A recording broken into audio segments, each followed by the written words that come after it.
Social media and mining information, conversations about mining. Hi, Jess. How are you? Yeah, great. Thanks, Andrew. How are you going? Yeah, really good. Today's topic of the video, the mining information that gets around on social media. I know you and I both are struggling with some of the information that's going around and some of the advice that people are giving out. I suppose the best advice that I can give to somebody, if you're getting information off social media, please ask a few questions of the person giving the information. Ask them specifically what area of the industry they've been in and how long they've been doing it. Because we've been featured in the Australian Mining Review, and because we've been featured for the underground training side of things, there's been a few questions asked about our training on social media, and some of the responses from people are just out of control. But fortunately, we've had a few people that have actually done the training jump on and have a go back, which is good, but they shouldn't have to do stuff like that. I just find it really, really frustrating. I know you've had some interesting experiences with social media in the last couple of months, with the way that it can get run away from you. I just, if you're going to get advice off social media, you really need to understand where that person's coming from, because most of the advice is not good and really terrible and just straight off base. So what do you think? Definitely. Well, definitely take it with a grain of salt. Like you'll see these posts asking, "Oh, I want to get an entry level. What tickets do I need, or what courses should I do, or what qualifications should I be looking at?" And you see all these people comment saying, "Oh, you need to get this, and this civil operating ticket, and you need to get this rigging ticket, and you need to get this, and you need to get that," and it just honestly makes me rage. I'm like, why are you telling these people this? That's because you work in your little job that you've worked in for a long time, and that's what you need, or that's what you did. But that's not going to work for everybody. And I think you really need to reach out and get some clear advice. I think if you are asking about what tickets or qualifications you need, or if you're asking about how do I do my resume, and I see so many, this makes me wild too. Like, this is going to be, we're going to be raging in this video. Just use GPT, or just use an AI system, or my mate Johnny does them for $80. That's all you need. Yep. You need to be asking the questions. How long have you worked in the industry for? What roles have you been in? Have you been in a supervisory or a superintendent or a people management role where you're hiring and firing? Do you have any idea about the recruitment process or the role that this person's asking about? Have you utilized ATS systems? What sites have you worked on? Like, you really need to ask, because some people have just been in their same old job for 20 years doing the same old thing, and they really don't have any idea how it works. So please reach out. We're not trying to do a hard sell on you and say we know everything better than everyone else. I'm saying whoever you ask, make sure that they know what they're talking about. Ask the questions. Please, get advice. I've got some of the responses from one of the things, and somebody, Tim, who recently got a job using the 3-step plan, came back to one of these jobs, one of these people that responded to him saying that he got a job, and the guy came back and said, "Tim, can nearly on guarantee that it's probably nothing to do with that course, it's timing. We're hiring people Australia-wide with next to no relevant experience." And Tim's written back, "So both the shift supervisors I spoke to that said seeing the course on my resume was a contributing factor were just lying, or what?" And then he goes on a little bit more to talk about, what they talked about in the training and all that sort of stuff.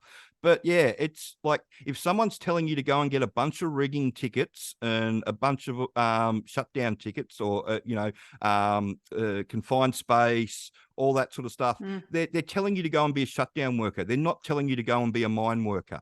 I've been mining my whole working life, and I've never used any of those things. Never used a confined space once underground at all. Confined space really annoys me when people think, "Oh, underground, I need a confined space."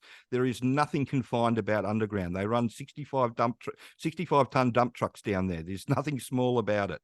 To get anything done, you got to get lifted up in the IT, and you got to have a working at heights ticket, because the risk of falling, because it's so big. It's very frustrating when you've got people genuinely seeking a way into the industry that are just getting told that, you need to go and get everything for shutdown work, and that's mining work. And when, you know, when you sit in the mining industry proper, you know, shutdown work from where we sit, it's not. Shutdown work's maintenance work, No, temporary maintenance work. it is maintenance.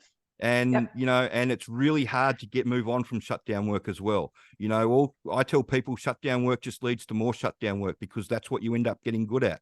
And it's hard to make the jump across to a mining production job, partly because you've got no mining knowledge, but also because of the stigma attached to shutdown workers.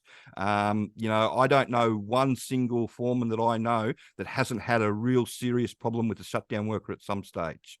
The whole reason that we can't drink on planes anymore is shutdown workers. The whole reason that you've got, you know, low alcohol beer on site is because of shutdown workers. The whole reason that if you get into a fight and everybody gets put off site is because of shutdown workers.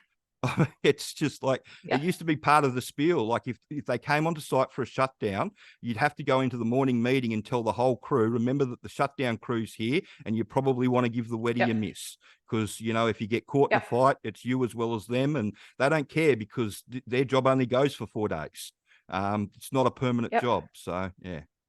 But that's my bitch about all that, and just not knowing about where you're getting yourself into and what's going on. And, you know, and if you go down the wrong path, unfortunately, you can end up on that path. And it is what it is in regards to that.